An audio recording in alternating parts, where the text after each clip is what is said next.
G'day, Steve Morgan here. Australian bass tournaments on the banks of Lake St Clair. We have just finished the TT round of the 13Fishing Bass Pro Series. I'm here with the Boda winner, Mark Lennox. Mark, it's been a long time between drinks for wins for you here at Lake St Clair. Tell us about this event, the 2012 Bass Pro Grand Final. Well, that was my second year fishing as a boater, I believe, back then. And I had no expectations, got an invite to the grand final. Yep. We had a good pre-fish. All the fish were up the Fallbrook area. With the likes of the fishermen back in them days, like Greg Flett and Dean Sylvester, and they were all going to fish up there. And I thought, well, I don't believe I'm as good as fishermen as them. I don't think I could catch the fish as good as them. So I went the other way up the Carrabrook, and ever since I always go up the Carrabrook now. So. And you won that one, didn't you? I did win that one, quite convincingly, I think, in the end. So, yeah. And you mentioned this morning, you said, oh, you know what? What was it, 11 years ago, you won the event at this time of year, and you were sitting in third place, I think, coming into today, and history repeated. Yeah, no one looks at you when you're in third. They don't worry about you. It's always the first and second. That's right. You're the first off the radar, aren't you? That's it. Yeah. So I wasn't overconfident. It's just like you get a feeling. You think, oh, this might pan out. And I didn't get a fish yesterday morning until about 10:30, 11:15. It was a kilo fish, which was good, and I thought, oh, that's all right. But this morning I got one early, and I thought, oh, it might be a different day. And then it was there was a bit of breeze, and I thought, oh, I went to another spot, and I thought, this is all right. And I got nothing from that spot, and I thought, oh, that's a shame, because I've been always just picking one or two up off it. So I went to a point that, oh, no one's fished it, and I haven't fished it either. So I went there and I got 2 keggers off it. So I had I had 3 kilos pretty well straight up by 7:30. Wow. Yeah, so then I just had to sneak around as I do and go where no one's been and see if we can pull up some better ones. Yeah. Tell us about your plan. You said at the final presentation that you enjoy going up the river after everyone's come back out of it. They go up there, fish it, they leave, and then you go in and catch big ones. Well, that's the way I've always do it, because you like to fish where up the bigger fish are usually further up the back of the river, but everyone goes up there and makes a kerfuckle, if you know, with the boats and whatever else, and then they fish around, and then they leave, and so you leave it for a while, and when it calms out, you just sneak up in there and catch them, and hopefully catch them. Yeah, my non-boat, I got a 1.29 today, which was, that's what I was looking for, but I didn't get it. But yeah, so. You're in the right spot for it. Take us through your tackle and techniques. You're obviously a gun on Lake St Clair. You've got a couple of little plastics there. I want you to spill the beans.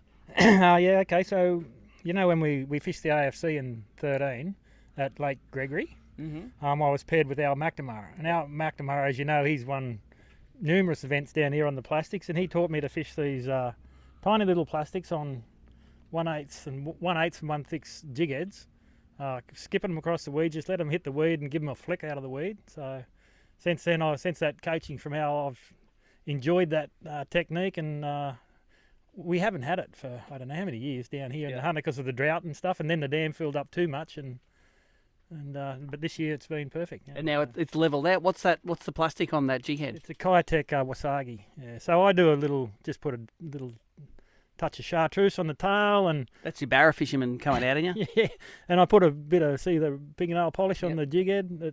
That was the second plastic I used today. That was the first one, so have a look at that one.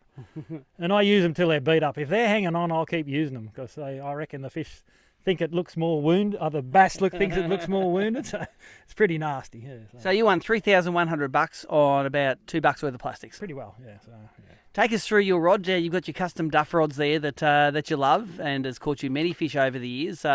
Which one is it? This one's actually, I thought it was the 1 to 4, but it is 2 to 5. So this one Steve made me for what we call fishing a blade with a jig spinner on it. We call it horse shit, but I don't know what everyone else calls them.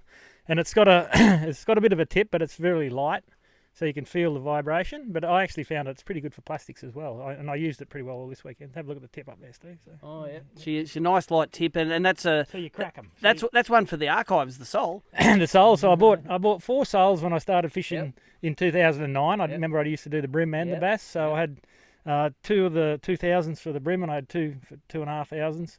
That's the only one left. The rest of them died, but this one's still going. It makes a bit of a noise, but it's still got a good drag in it, and I like it. So. And that's a super fine braid that you have on there. Yeah, so it's 5-pound Unitica, and I use a 6-pound Rock FC leader. Yeah, and the Rock FC, it's best I've ever come across. I reckon there's a new one out now, and this is the new Rock FC leader that we got the other day. So.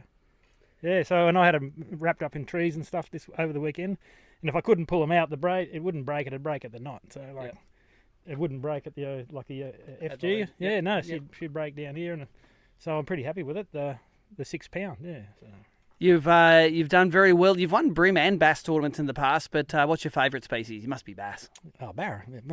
Of course it is. Yeah. Apart from it's everyone's favourite species. Everyone's favourite. No, but bass are. And this dam, I don't know if you remember the story. My wife's grandparents used to own the place down here, the Lake Clair. So yeah. Or it's in the family, the Richards family. So yeah.